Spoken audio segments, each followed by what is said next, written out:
ভাত আর পুরো একদম পুরো 1.5 কেজি মোটা মোটা বুঝছো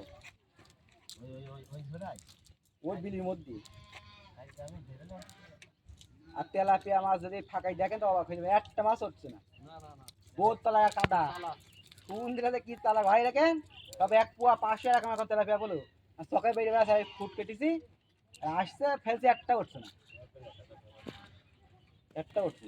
এরকম বড় বড় মাছ ঝাঁক ঝাঁকাই 10টা 15টা তুমি খাপলাম বহুত কাদা না, ওই সব ভুই শশা তেলাপিয়া মাছ তো কাদা মারে, ওটা সাফ করতে হবে।